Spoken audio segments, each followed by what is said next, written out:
Bienvenue dans l'émission Comment faire le Congosa thérapeutique.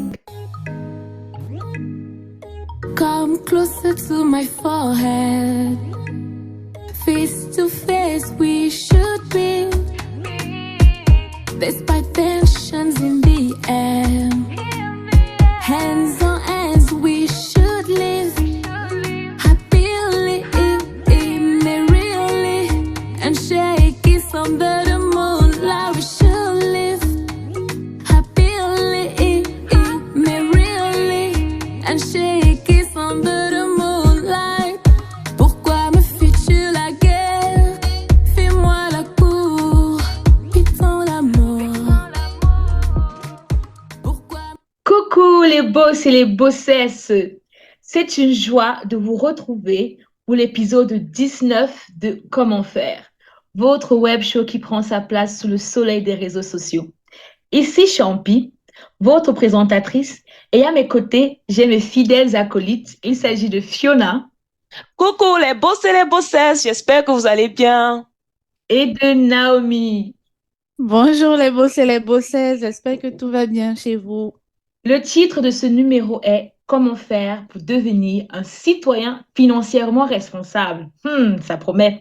Et pour cette émission, nous avons sur le plateau Monsieur Mathieu Senadji, analyste financier en immobilier. En effet, Mathieu travaille dans le fonds immobilier d'une société de gestion qui s'appelle Audacia. Audacia est un acteur indépendant du capital investissement qui propose des solutions d'investissement, des solutions d'investissement innovantes en private equity, en venture pour les investisseurs particuliers et institutionnels. Et c'est depuis 1 an qu'il occupe ce poste.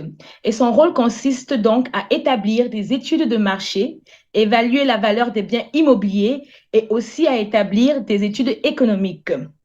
Entre-temps, Mathieu est en dernière année de master en finance en alternance. Et l'un de ses passe-temps favoris est le scoutisme, qu'il pratique depuis 14 ans, donc 6 ans en tant que chef de scout, ou bien chef scout. Donc, bonjour Mathieu, nous sommes ravis de t'avoir avec nous aujourd'hui pour devenir financièrement discipliné ou bien responsable. Est-ce que le plaisir est-il partagé? Ouais, bonjour à tous. Oui, c'est un plaisir de partager ça avec vous. Oui, alors je dirais plutôt financièrement responsable. Mais il est vrai que la discipline sera quand même primordiale, en fait, dans tout ce qui est de l'ordre financier. D'accord. Et je voulais un peu rebondir sur le fait que tu sois scout. C'est quoi Kumbaya? C'est quand vous êtes autour du feu? Euh, Kumbaya, à vrai dire, Kumbaya, dans le mouvement scout, enfin dans ma troupe en tout cas, c'est pas vraiment. Non, non, on fait plutôt des veillées autour du feu et, C'est tout. Donc, voilà. parce que je pensais que c'était un mot universel qui est lié au scoutisme. Bon, c'est pas grave. Bon, les boss et les bossesses, vous connaissez le rituel. On va commencer avec les efforts de Fiona, qui, encore une fois, a la pression. Est-ce qu'elle va passer son examen? Est-ce qu'elle va échouer? Est-ce qu'elle va Bien sûr, comme échouer? d'habitude, elle va passer son examen, bien sûr. Ah, ok, c'est ce qu'on va voir alors. Alors, fais-nous rêver, mademoiselle Fiona. Les WEFOR. Les WEFOR. Say to me. Les WEFOR. Les WEFOR. Au menu de notre premier WEFOR de ce jour, nous parlons de sport et plus précisément de basketball. La NBA, ou National Basketball Association, a récompensé la nuit du 2 mai dernier son nouveau Most Valuable Player, communément appelé MVP. Il s'agit de Joel Hans Embiid, âgé de 29 ans et joueur de la 76e de Philadelphie, qui est une franchise de la NBA. Camerounais d'origine, il est le deuxième Africain recevant ce trophée. C'est une très belle réussite après toutes les difficultés qu'il a eu à surmonter durant sa carrière professionnelle, comme ses blessures, par exemple. Nous disons donc bravo à Joel Embiid et qu'il continue à aller de l'avant. Voici maintenant venu la minute du partage, les boss et les bossesses. Et de ce fait, je voudrais savoir si tout le monde sur ce plateau s'intéresse au basketball premièrement. Et ensuite, je voudrais savoir si vous êtes au courant de cette news. Et comme toujours, honneur à notre invité, donc je commencerai par Mathieu. Ouais, alors, bah, moi, de manière générale, le sport, c'est pas quelque chose que je suis. Mhm, Seulement, pour le basket, c'est un peu particulier, comme j'ai un de mes meilleurs amis qui est vraiment fan de basket. Et pareil, j'ai deux collègues dans l'entreprise qui sont fans de basket. Donc, j'ai mhm, quelques échos. En revanche, je ne suis pas spécialiste là-dedans. mhm. Ah Je bon, suis juste bon de c'est loin, pas quoi. grave, hein. Ouais, c'est pas grave en fait. Donc c'est déjà bien que tu t'intéresses au basket, c'est cool. Et même si tu t'intéresses pas, c'est pas important. Donc voilà. Donc j'imagine que tu n'as pas entendu parler de cette news, quoi. Non, surtout si elle est récente, je sais pas. Parce que... Oh. Non, oui, c'est récent en fait, donc c'est pas grave. Ouais, ouais. Non, mais j'avais juste entendu parler d'un joueur qui était blessé, qui a pas pu jouer à un match. Ah, ok, d'accord. Et donc, toi alors, Champi, est-ce que tu as entendu parler de ça? Oui, j'ai vu ça. Ça a beaucoup circulé sur la toile. J'ai vu ça. Je ne savais pas qu'il avait eu les difficultés dans son parcours professionnel. Mhm. Mais c'est bien, c'est bien. Donc, j'imagine que c'est enfin la consécration qui vient après. Comme on dit, après l'effort, le réconfort. Donc voilà son réconfort. Donc donc c'est une bonne chose. Mais je ne suis pas le foot. Pardon, le Le basket. basketball, ouais. Tu vois même que je confonds les deux. Donc non. Ouais, et toi alors, Naomi? Moi, j'ai écouté ça. Et c'est très bien. Franchement, je le félicite pour tous les efforts, tous les sacrifices qu'il a dû faire. Mhm. Ouais, les gens parlaient de, oui, c'est un Camerounais, le Cameroun est en avant. Bon, ok, d'accord, le Cameroun est en avant, mais bon, on le félicite, c'est l'essentiel. Bien joué. Le rapport avec le Cameroun est où? Il est Camerounais. Oui, je sais, mais c'est lui qui a gagné, c'est pas le Cameroun qui a gagné. Et puis, il ne joue pas pour une team Justement, camerounaise. justement, c'est pour ça que la personne même qui m'a mis au courant de ça, c'est un Gabonais. Et il me disait, ouais, le Cameroun en avant, Embiid, il est meilleur joueur NBA. Je lui dis, mais pourquoi vous parlez du Cameroun? Bon, ok, d'accord. Si c'est Mhm. ça, le Cameroun en avant, c'est bien. Bah, ça Bon, leur Mais fait ouais. ouais. plaisir. Ça met en fait leur pays en Mhm. avant, même si c'est la réussite est personnelle. Ils sont Voilà, c'est contents Ouais, ça. qu'ils la réussite partagent est personnelle. le même. Hmm, Et en plus, il est Camerounais d'origine, certes, mais il a la nationalité française et américaine, hein, je crois, Donc, depuis en deux réalité, années. c'est la France et les États-Unis Et qui sont les en haut. États-Unis. Voilà. Ouais. Donc, c'est quoi la deuxième way for, Fiona? Bon, voilà. Pour le deuxième way fort de ce jour, on se tourne un tout petit peu vers la science. Donc, tout Hmm. récemment, ouais, le premier bébé britannique ayant été conçu avec l'ADN de trois personnes, dont le père, la mère et une donneuse est née. Et cette innovation scientifique a pour but d'empêcher que les enfants héritent de maladies génétiques et incurables. La technique utilisée pour cela est connue sous le nom de traitement par don de mitochondrie et c'est une procédure pas fiable à 100% pour le moment, car un petit nombre de mitochondries de la mère peuvent avoir été transférées malgré toutes les précautions prises et donc mettre en danger la santé futur de l'enfant. Et donc, certains internautes pensent tout de même que cette pratique pourrait être aussi utilisée à des fins non éthiques. Et donc, là, maintenant, aujourd'hui, je voudrais savoir en fait ce que chacun d'entre vous pense d'une telle méthode, en fait, d'une telle pratique. Donc, voilà. Et cette fois-ci, je vais commencer par Naomi. pourquoi tu commences par moi? Pourquoi tu me fuis? Réponds, réponds. Ouais, ah Tu bon, étais où? en fait, déjà, j'ai pas compris quand tu as dit qu'on a fabriqué, bon, qu'on a conçu un enfant avec L'ADN de trois trois ADN. personnes. Mhm, Voilà, déjà ça, j'ai pas compris. Donc, déjà, je comprends même pas tout ça.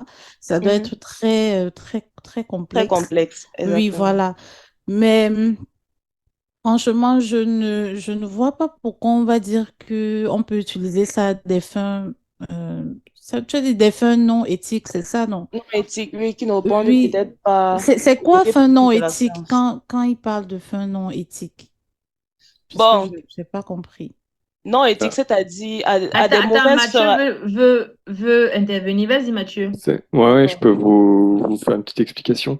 Mhm, Euh, bon, déjà, brièvement, de ce qu'a rapporté Fiona, ils ont pris donc du matériel génétique de 3 individus différents Mhm, qu'ils ont mixé en essayant d'écarter les gènes identifiés comme malades mhm, pour pouvoir, à la fin, pouvoir concevoir un fœtus. Et donc, dans les hypothèses de l'utilisation, on va dire, non éthique, euh, dans le domaine génétique, ça serait en fait de faire des humains parfaits, entièrement. Donc, en gros, c'est comme si tu allais mhm. au supermarché, tu dis, voilà, j'ai tel budget. Moi, je voudrais que mon enfant, On a- il ait telle apparence, tels yeux, telle taille, mhm, etc. Ah ouais, ouais. Donc, Mhm, ça, donc déjà, rien que sur cet aspect-là de la mhm, manipulation génétique, mhm. honnêtement, ça peut être bénéfique. Vraiment, ça peut Ouais. être vraiment utile pour ce qui est des certaines maladies génétiques. mhm. Seulement, la barrière que je dirais à ne pas franchir, ça serait en fait la marchandisation de l'être humain. Mhm. Mhm. Ouais. Maintenant, Vraiment, il Naomi n'y a pas répond de meilleure alors. réponse en fait que ça. Bon, mais vraiment, Mathieu, merci vraiment ton commentaire.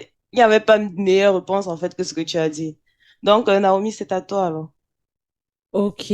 En tout cas, pour moi, euh, franchement, c'est une bonne chose pour moi dans le cas où, vous voyez, il y a les gens qui ont les maladies génétiques, genre la drépanocytose, ceux qui ont la trisomie. Vous voyez, donc, les cas comme ça, les gens qui veulent se reproduire avec des maladies génétiques et tout, oui, on peut utiliser la Cette manipulation méthode. génétique, oui, on peut utiliser ça. Mais si on va plus loin que ça et commencer à entrer dans un monde où on crée les enfants sur mesure ou sur commande, ou alors on se met à fabriquer, je sais pas, peut-être des clones, les enfants qui se ressemblent tous, parce que c'est comme ça que ça sera. Donc, si c'est pour ça, moi, je suis pas favorable. Je D'accord. suis Mhm. vraiment pas favorable. Voilà. Et toi alors, Moi, Chanté? c'est même chose que Mathieu et Naomi. Et Mhm. moi, j'ai même peur avec cette méthode-là, qu'on puisse fabriquer des hitman, donc des gens qui sont spécialisés dans l'assassinat, Mhm. parce qu'ils Mhm, n'auront pas de remords. Je sais pas. On sait pas. C'est vrai que là, mhm. je vais un peu loin, mais bon, ça, c'est ma crainte. Voilà. Et toi-même, Fiona, avant qu'on ne migre vers la deuxième partie de l'émission, toi-même, qu'est-ce que ta news te dit? En fait, moi, ça me fait vraiment peur, en fait. Ce que l'homme est capable de faire, l'évolution et tout ça, là. Je suis même pas...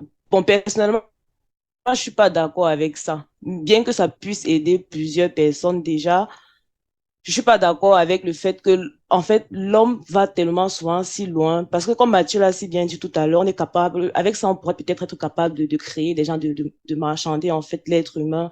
Je pense, en fait, que généralement, quand deux personnes se mettent ensemble, ils font des examens pour voir, en fait, s'ils sont compatibles et s'il y a un problème. Et à partir de là, déjà, il y a d'autres méthodes, en fait, qu'ils peuvent utiliser si jamais ils ne peuvent peut-être pas avoir d'enfants et tout ça là. Je pense, en fait, que c'est un peu trop Ok. loin, quoi. Bon, fair enough. Donc, merci pour cette rubrique. Maintenant, on va laisser Mathieu juger. Est-ce qu'elle a passé son examen, Mathieu? Est-ce qu'elle a passé? Est-ce qu'elle a échoué? Bon, je sais pas, mais je dirais Est-ce- qu'elle est passée. Alors, Non, il a dit Déjà, qu'il ne sait pas. Donc, ça veut dire que tu as mais échoué. non, il a dit, mais je dirais qu'elle a passé. C'est Mais bien ça, il a dit non? qu'elle a passé. Non, je n'ai pas Pourquoi, bien pourquoi entendu, Mathieu. tu joues Est-ce comme qu'elle a ça? passé ou bien est-ce qu'elle a échoué? euh, bah, j'ai dit que oui, elle a passé. Après, Alors, j'aurais du mal à juger exactement, mais je dirais qu'elle est passée. elle a passé. Tu as passé avec 10. 10 sur 20. Avec 10 sur Mais elle 10. a passé. 10 sur 20. Bon, on va passer On à l'autre continue. partie de l'émission. On va passer au topo du jour avec le thème comment faire pour devenir un citoyen financièrement responsable. Donc, après cette courte page de pause, on se retrouve les boss et les bossesses. À tout de suite.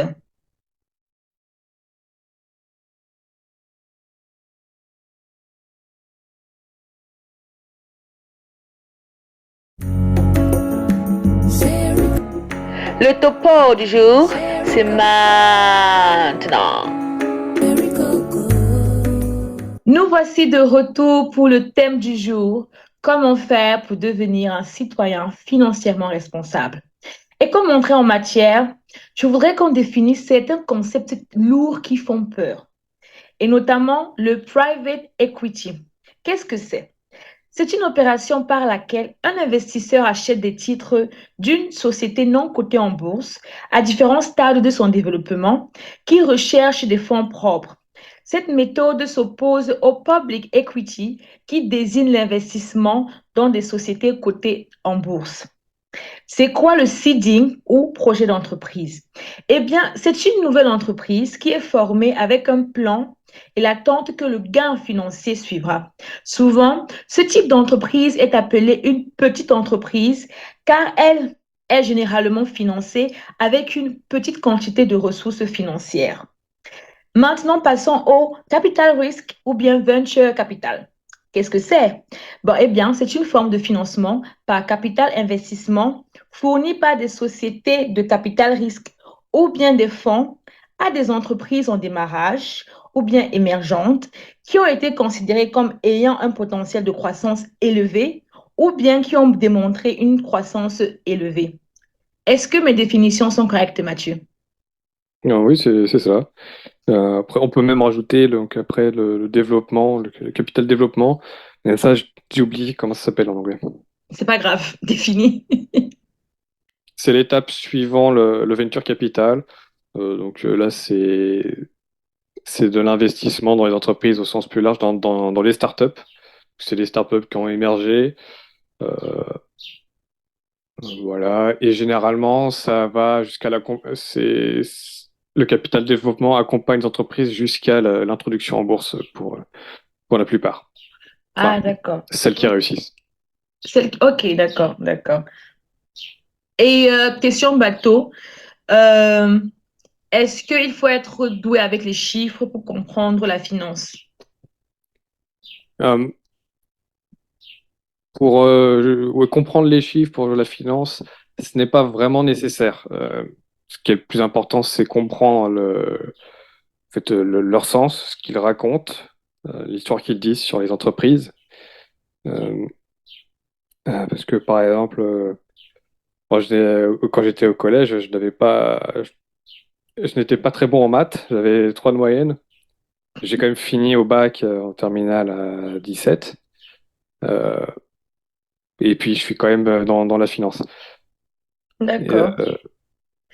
voilà. Mais Et non, vas-y, continue, s'il te plaît. ouais, voilà. Non, mais ce que je veux dire, c'est par là, c'est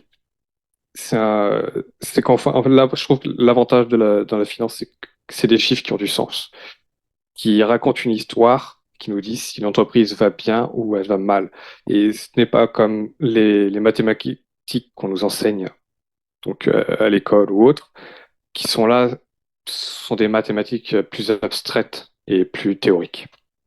Ok. Et ça, c'est vrai, parce que moi, par exemple, moi, je préfère la physique par rapport aux maths. Parce que je trouve que ça demande plutôt une réflexion qui est basée sur du concret par rapport à c'est quoi la tangente, bref, anyway. C'est un Mais, peu pour mais- suivre. X est monté, oui, Y est descendu. mais sans les mathématiques, ta physique, tu ne peux pas la faire. Oui, parce que les mathématiques Ouais. sont un outil. Juste un outil, je vais dire, mais en fait, tu comprends Mieux la physique, en la fait, oui, physique parce parce que que ce sont des événements, ça décrit en fait des situations, des événements. Tu prends juste l'outil mathématique que tu appliques à la voilà, physique. Mais exactement. comprendre la mathématique en elle-même, Mm, c'est mm, plus complexe. Je te comprends parce que je pense pareil que toi. En plus, au bac, moi, j'ai eu une plus grande note en physique, en maths. Donc, juste pour aller dans le sens de Mathieu par rapport à la finance, qui est aussi plus concrète que les mathématiques théoriques.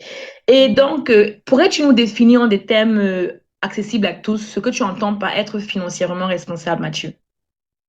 Oui, donc être financièrement responsable, c'est quelqu'un qui d'abord va s'informer sur l'actualité économique et financière et qui aussi ne dépend pas à 100% d'un tiers, donc par exemple d'une banque, pour gérer son épargne à long terme.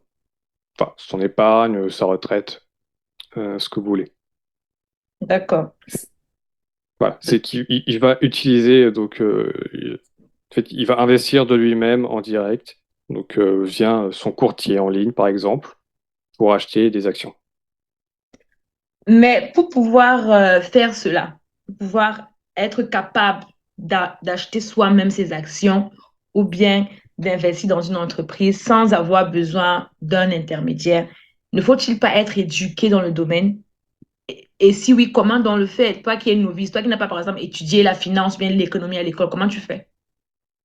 Euh, ah oui, alors, déjà pour ma part, j'ai étudié donc, de l'économie qu'à l'école et donc tout ce qui était cours sur la finance, ça m'a juste appris donc les outils qui existaient. Ensuite, apprendre à les utiliser, c'est en entreprise qu'on l'apprend. Non, sinon, donc pour quelqu'un qui ne s'est jamais intéressé à l'économie ou à la finance, bah, déjà, Internet est un très bon média. Il y a énormément de personnes et de sites Internet, même sur YouTube aussi. Euh, voilà, peut-être sur TikTok aussi. Bon, je navigue pas beaucoup sur ce réseau social. Mais il y a plein donc, de formateurs et d'informations qui sont vraiment pertinentes. Euh, Par exemple, je pense au site Investopedia qui détaille vraiment bien les choses. Voilà, donc ça, c'est plutôt le côté s'informer. Ensuite, donc s'informer, se former. Et ce qui est bien, c'est aussi d'avoir un peu une culture générale là-dessus. Et donc là, pareil, sur YouTube, il y a plein de personnes qui sont intéressantes. Euh, voilà.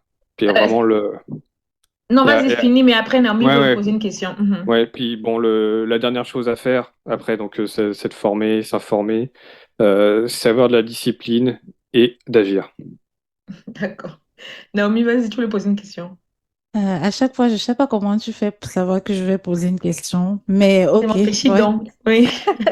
Oui, en fait, quand tu dis qu'il y a des gens qui passent par des banques pour gérer leur argent, est-ce que tu parles des conseillers financiers? Oh, oui, oui, c'est beaucoup de conseillers financiers ou en gestion de patrimoine. Mhm. Parce que dans les banques, en fait, ce qu'il faut comprendre, c'est des employés de banque et c'est davantage des commerciaux que vraiment des conseillers.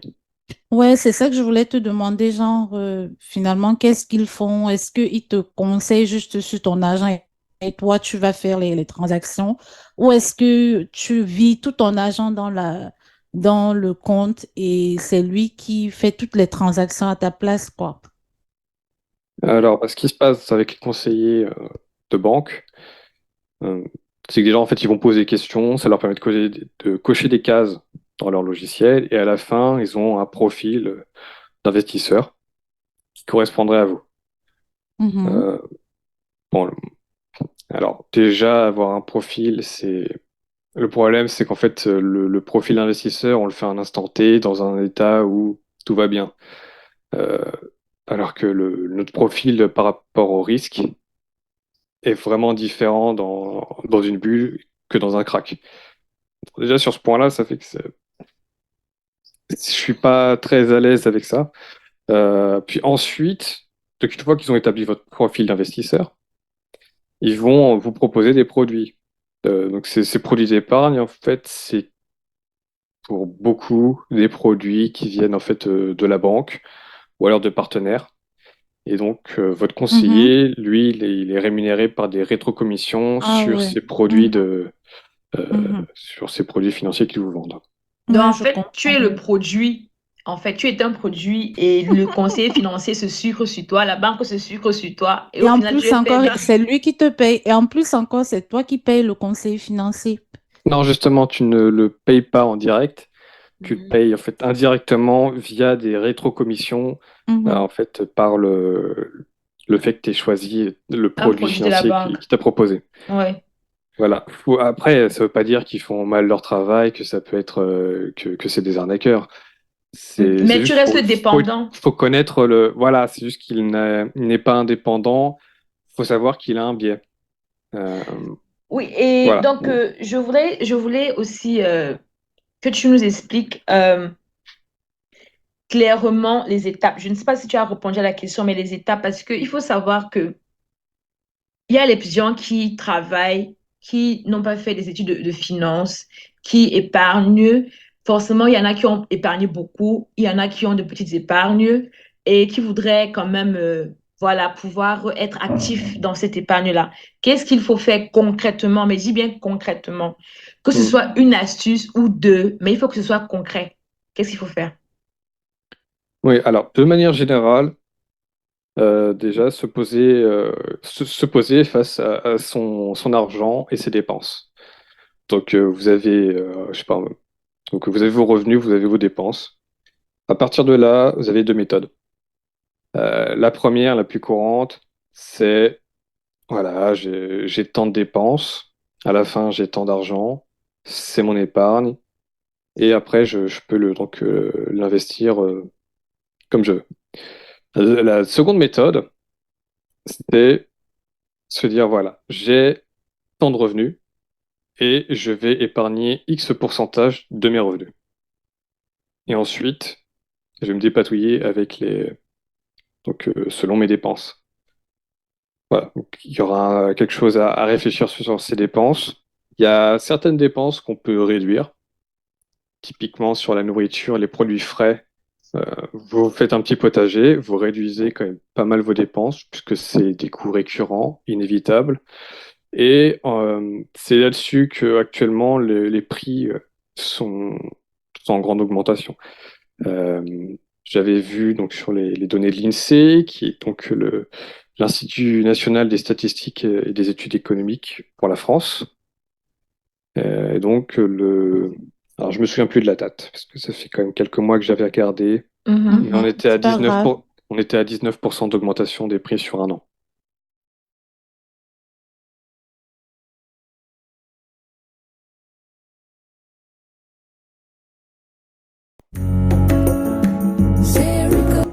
Le topo du jour, c'est maintenant. Mhm. Mais maintenant, quand tu as déjà, disons que l'individu a fait la méthode A que tu préconises, c'est-à-dire que on s'assoit, on voit que ok, chaque fin du mois, j'arrive à économiser tel. Individu B fait la méthode B qui est, voilà, je m'arrange maintenant à garder peut-être 10% de mon salaire et je me débrouille à pouvoir respecter cette marge-là. Maintenant, quand tu as l'argent concrètement, qu'est-ce que tu fais avec? Comment est-ce que tu commences à le rendre actif ou bien moins Ouais. dépendant des banques? Alors déjà dans un premier temps, on va partir du principe que vous n'y connaissez rien, donc que vous avez une forte aversion au risque, c'est-à-dire que l'aversion au risque, c'est la peur de perdre de l'argent. Euh, Psychologiquement, perdre de l'argent, c'est très douloureux. Euh, donc déjà, les choses de base, c'est mettre dans son compte d'épargne. Et donc en attendant euh, que le temps que vous vous formiez, que vous éduquiez, euh, voilà, que vous vous sentiez prêt à investir, vous pouvez mettre ça donc dans un compte d'épargne. C'est toujours ça de prix. Euh, Puis ensuite, vous pouvez après vous ouvrir un compte chez un courtier en ligne.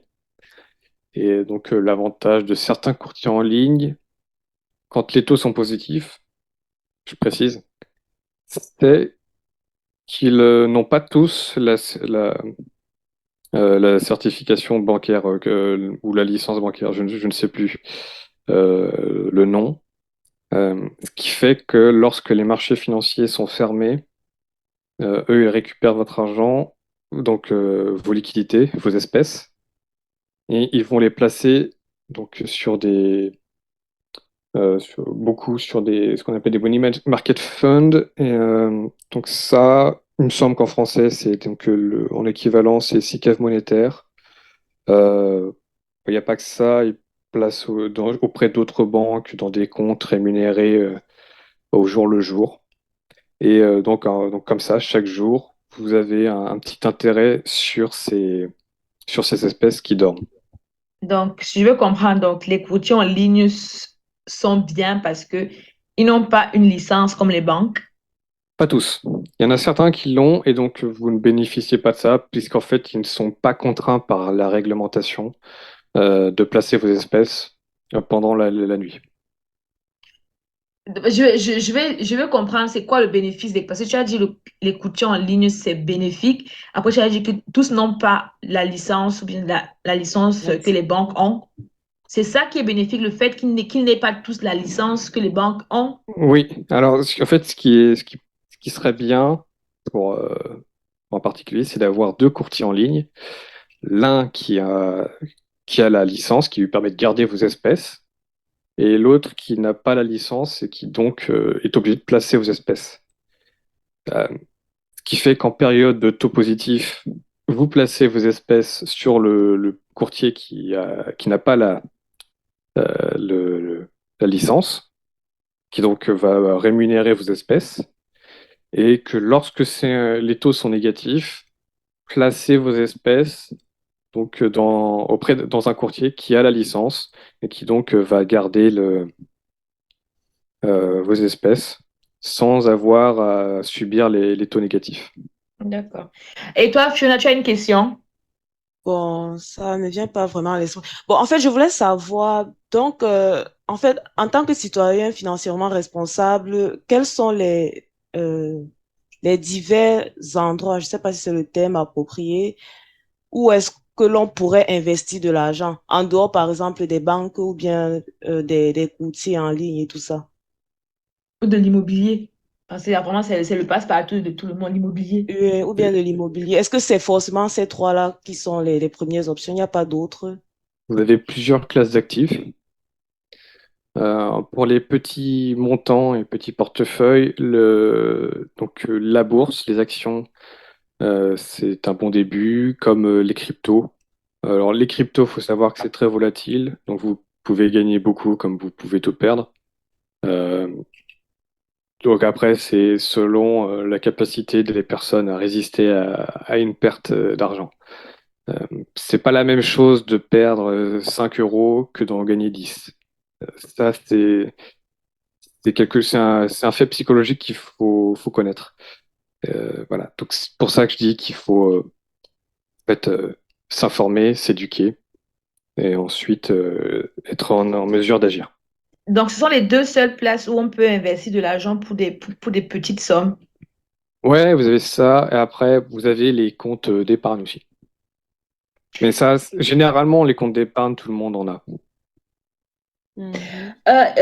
Tu viens de dire quelque chose là qui suscite l'avant-dernière question, disons, que de perdre 5 euros, c'est pas la même chose que de gagner 10 euros. Voilà.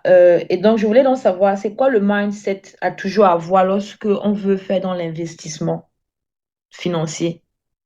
Qu'est-ce qu'on doit avoir en tête toujours? Ah bah, déjà, je dirais qu'il faut avoir un état d'esprit donc stoïque, c'est-à-dire que ne vous souciez que de ce dont vous êtes capable de changer, de modifier. Donc, quand un cours d'une action ou autre monte ou baisse, ça ne dépend pas de vous. Faut pas vous en faire. Je dis ça pour l'avoir vécu. En réalité, c'est quand même difficile à tenir. Voilà. Et après, donc le reste, vous priez, voilà. Vous avez dit, bon, voilà, Seigneur, j'ai fait mon maximum, j'ai fait ce que je peux. Mhm. Voilà, je te confie le reste. Euh, voilà, Donc, donc être stoïque. cet aspect stoïque. Oui, ok. Ensuite, il y a un aspect donc de discipline où vous faites un plan sur, voilà, par exemple, je veux investir sur 10 ans. Donc vous commencez à investir, vous mettez votre argent, donc vous avez dans votre plan. Si vous êtes discipliné, vous le tiendrez.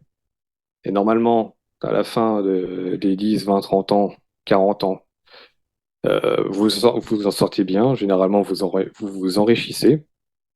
Et si vous ne tenez pas, c'est-à-dire qu'en fait, à tout moment, le cours se met à monter ou à baisser, vous dites, bah, ça y est, je vends. Et bah, là, c'est un problème de discipline et il y a une très faible proportion des gens qui sont capables après un changement de méthode, de se remettre sur les rails et d'aller mieux. D'accord. Donc, on retient qu'il faut être stoïque, il faut être discipliné. Et Ah, bon, j'ai... j'ai une petite question. En Oui, vas-y fait, rapidement parce qu'on est euh, déjà sur la fin, oui. ouais, parce que quand tu parles, on a l'impression que on gagne toujours quand on investit. Est-ce que toi, dans ton expérience, ou alors selon toi, il y a quand même la place à l'échec dans tout ça? Ah oui, oui, et justement, donc, dans les échecs, c'est là qu'on apprend le plus. Et plus l'échec est difficile, plus il est douloureux, plus l'enseignement est grand. Wow.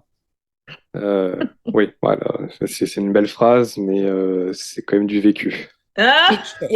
Ah, d'accord. Donc, comme tu l'as déjà vécu, est-ce que tu peux nous raconter une situation où tu as eu un échec? Euh, Échec, oui, il y a eu donc en 2021, fin 2020, début 2021, il y avait donc ce que les gens appellent la folie GameStop. Sauf que C'est-à-dire? c'était, c'est-à-dire qu'en fait, il y avait GameStop, une entreprise américaine, celle qui possède Micromania, donc ça peut-être que Mhm, vous avez dû croiser cette entreprise, mhm, euh, en fait, est en perte depuis en fait, de 2017. Donc, il y avait beaucoup de vendeurs sur cette action qui, en fait, pariellaient sur sa faillite. Entre-temps, il y a sur un forum donc Reddit, Wall Street Bets, il y a des petits rigolos qui ont remarqué que il y avait beaucoup trop de vendeurs par rapport au nombre d'actions en circulation. Donc, déjà, à nommer le marché, pour ne pas dire manipulation. mhm. Et puis, plus tard dans l'histoire, il y a un investisseur connu qui a repris les rênes de l'entreprise. Pendant ce temps, il y avait des hedge funds qui pariaient toujours sur la mort de l'entreprise. Et puis, donc, au bout d'un certain temps, ça a commencé à monter, monter. Donc, c'est passé de 2 dollars à 8. Puis ensuite, de 8 à 20. Puis de 20 à 60. Euh, à partir de ce moment-là, j'ai commencé à en entendre parler, notamment par l'un de mes meilleurs amis. Donc, tous les deux, on est rentrés. Lui, il est rentré à 18 dollars. Moi, je suis rentré autour de 90 dollars. C'est monté à 500 dollars l'action. Mm. Wow. Parce qu'il y avait donc un gros combat entre ce qu'on appelait Main Street, donc les particuliers, et Wall Street, donc beaucoup de hedge funds et de banques. Alors pour que ce soit monté à 500 dollars l'action, il y avait des hedge funds et des banques des deux côtés. Hein, Est-ce que tu peux arriver, parce on est en retard sur le truc, est-ce que tu Ouais, peux ouais, nous ouais. dire... Ouais, mais c'est pour caser donc l'histoire. Oui. Donc moi de 90 dollars à 250, j'ai tenu puis j'ai vendu. Ensuite, c'est un petit peu baissé, j'ai racheté. C'est monté à 500 dollars. Je n'ai pas vendu. Mhm. Ensuite, c'est descendu à 200 dollars. Je n'ai pas vendu. Oh. J'ai hésité à racheter, mais je ne l'ai pas fait. C'est descendu à 100, j'ai racheté. C'est descendu à 80, j'ai encore acheté. Wow. C'est descendu à 60, c'est remonté à 95 ensuite. À 95, j'ai vendu. Non, ça a baissé. Ça a baissé à 30 dollars. Et 3 mois plus tard, c'est remonté à 300. Et au final, Mm. tu as perdu combien dans cette J'ai- affaire? Dans cette affaire, au début, j'ai gagné en net de frais, j'avais gagné 150 euros. Et donc donc ces 150, je les ai réinvestis. Et puis au final, avec mes imbécilités, parce que en fait à ce moment-là, j'avais le cerveau qui était flingué. En fait, au final, au lieu de gagner 150, j'ai perdu 100. D'accord. Et c'est ça que tu Il considères comme une pleure. C'est pas aussi, Je expérience te qui jure. était grosse. c'est pas aussi grand. Je te jure. Ok. Et Bon, après ça, comment tu fais pour non, non, trouver non, le courage on n'a plus le temps, Naomi. On va devoir d'investir? passer à la suite. Donc, merci beaucoup pour cette intervention. Oh. Malheureusement, c'est comme ça. Donc, il va falloir qu'on passe à la dernière partie de l'émission. Donc, on va se retrouver pour la rubrique de Naomi et ma rubrique aussi. Donc, à tout de suite, les boss et les bossesses.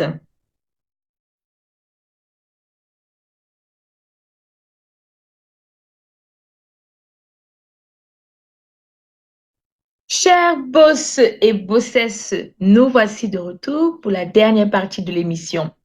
Le thème du jour nous aura démystifié certaines notions qui semblaient lourdes. Donc, on va dire bravo à Mathieu d'avoir réussi cet exploit parce que ce n'était pas une mince affaire. Mais maintenant, il faut qu'on passe à la rubrique de Naomi. Il faut qu'on voie comment elle va échouer. Donc, il Ah, s'agit la de la mauvaise rubrique. foi.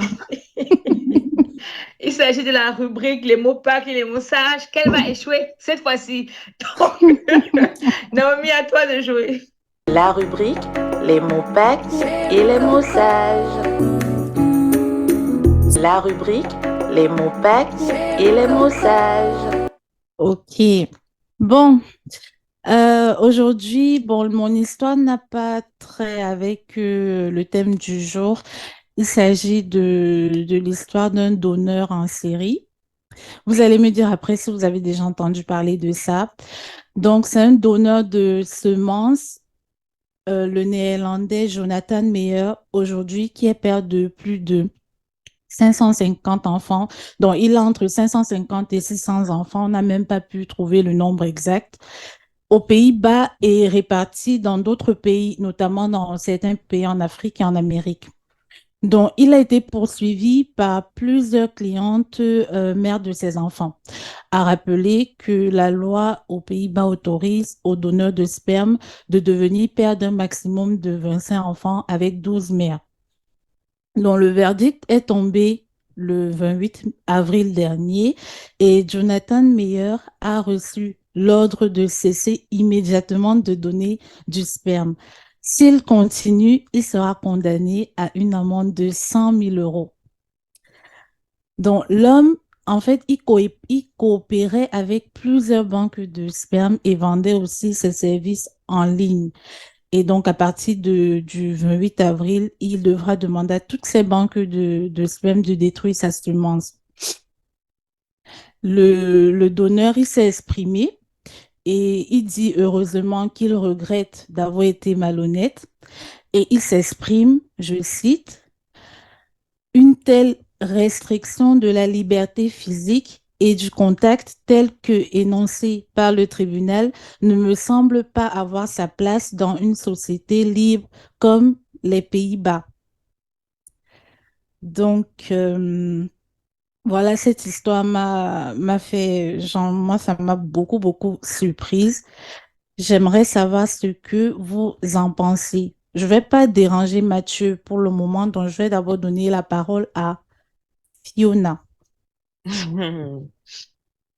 Yona, bon, ce que j'en pense. Euh, je dirais que c'est une sanction assez stricte, mais qui est justifiée parce que lui-même, je ne pense pas qu'il a été honnête envers toutes ces personnes-là. Je ne pense pas que si ces femmes-là avaient su qu'il avait déjà fait don de sperme à autant de femmes, elles auraient accepté de recevoir son sperme pour la procréation de leur propre enfant. Donc, lui-même, il n'a pas été honnête, donc il n'a pas le droit de dire que la justice a été trop sévère.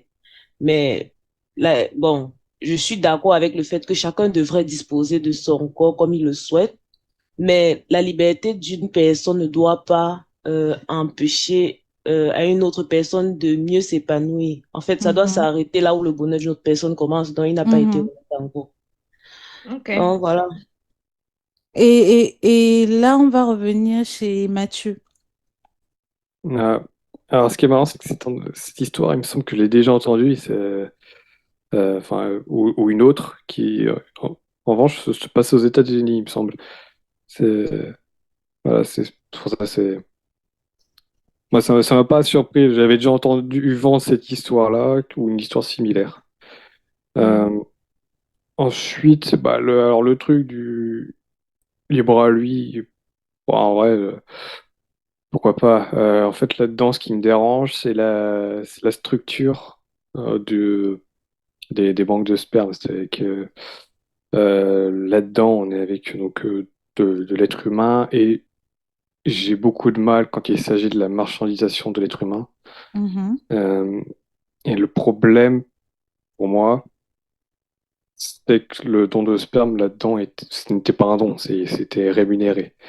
Ouais, Forcément, donc c'est une marchandise, quoi. voilà, enfin, pas exactement. Enfin, c'est surtout que dans un premier temps, la, l'incitation monétaire dans ce cas-là, ne va pas favoriser les bons comportements. Donc, là, il est monté à 500, alors qu'avec du don de sperme classique, bah, on serait peut-être à moins. D'accord. Mhm. Ok.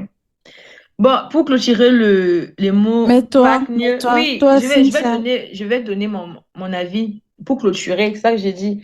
vas-y. Je pense qu'on l'a pas assez puni. Donc, voilà ce que je vais dire. Comme toi, tu es trop dur, là, dis-nous. Je On dis qu'on devait l'a pas lui... assez puni. Il doit avoir une On amende de devait... 1 million d'euros parce que vraiment, ça, je sais pas. Peut-être que ses enfants sont même mariés entre eux. Qu'est-ce que tu sais? Donc, C'est justement le risque que le tribunal a soulevé, qu'il peut avoir même des mariages incestueux entre ses enfants, vu qu'on ne connaît même pas le nombre exact voilà. d'enfants qu'il a, et ils sont répartis un peu partout dans le Dans monde. le monde. Donc, Et c'est ça. puis Donc, encore. c'est ça. Il faut vraiment qu'on avance. C'est quoi les mots sages? Oh, comme mot sage, j'ai détecté une citation de Will Rogers qui est: beaucoup de gens dépensent l'argent alors qu'ils n'en ont pas pour acheter des choses qu'ils ne veulent pas afin d'impressionner des gens qu'ils n'aiment pas. J'ai voulu me rapprocher du thème du jour pour faire honneur à notre invité et c'est pour ça que je vais lui demander ce qu'il en pense de la citation. Ah, ouais, oui, alors là, ces citations, ça parle de la consommation ostentatoire. Ça, c'est juste de la culture économique. Euh, bon, pour beaucoup, c'est le luxe. Ça va être s'acheter un iPhone à quoi, 15 000 euros alors qu'on ne gagne que 900, je vais dire des bêtises, alors qu'on ne gagne que Mhm. 900 euros par mois. Bon, c'est sûr que là, c'est totalement déraisonnable et qu'on n'est pas du tout responsable financièrement parce que c'est le meilleur moyen de se mettre. euh, La allez, dette sur le dos. je vais être extrême. C'est le meilleur moyen de se mettre à la rue. Mhm. D'accord. Ouais, donc tu es d'accord avec Will Rogers. Et toi, Euh, Fiona, notre littéraire, tu vas décortiquer la citation. Je t'écoute. Très drôle. Bon, moi aussi, je partage le même point de vue que Mathieu et que l'auteur de la citation. De nos jours, en fait, beaucoup de personnes, surtout les jeunes, ont tendance à suivre la mode, à suivre les stars. Et c'est comme ça qu'ils ont tendance aussi à vivre une vie qui n'est pas la leur, ou alors à se présenter, ou alors en d'autres termes, comme on dit souvent chez nous, à vendre le rêve. Donc, à donner Mhm. l'impression à travers les réseaux sociaux, particulièrement Instagram. Là-bas, c'est la folie, où chacun veut montrer qu'il vit une vie de rêve, qu'il porte du luxe, etc.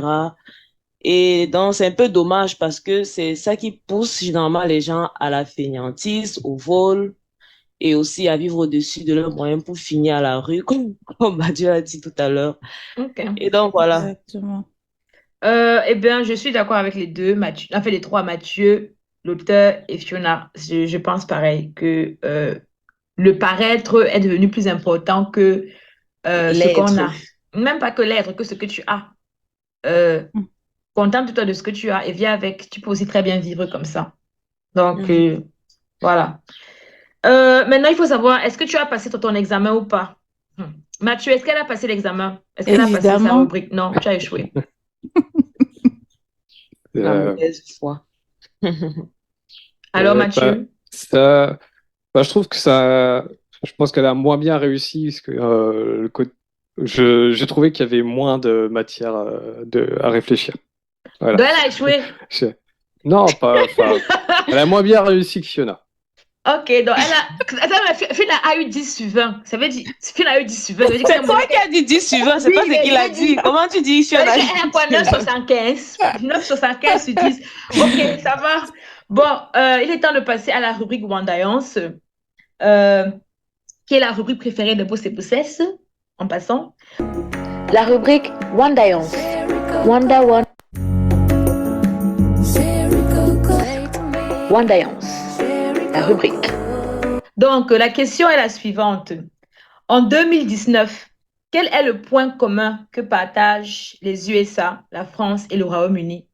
Première option, ils ont résilié leur place au Conseil de sécurité de l'ONU. Deuxième option, ils sont accusés d'avoir détruit l'économie d'un pays.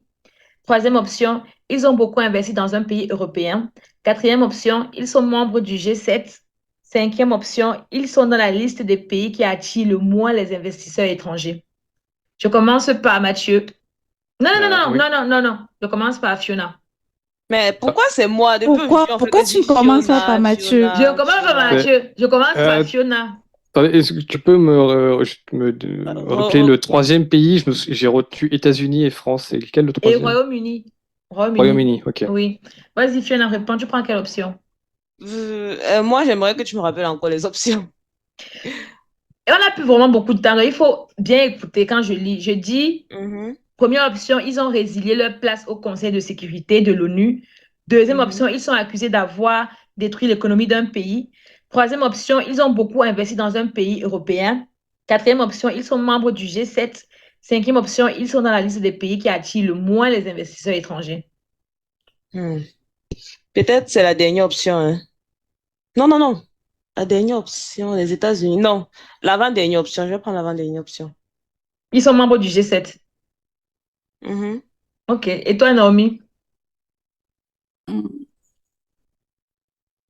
Hmm, ça. Comme c'est les finances là, donc c'est sûr que ça parle de finances, c'est pas G7. C'est donc quoi? Je sais pas. Ok. Peut-être, franchement, je sais pas. Peut-être c'est même G7, mais je crois qu'ils ont investi dans un pays, je pense.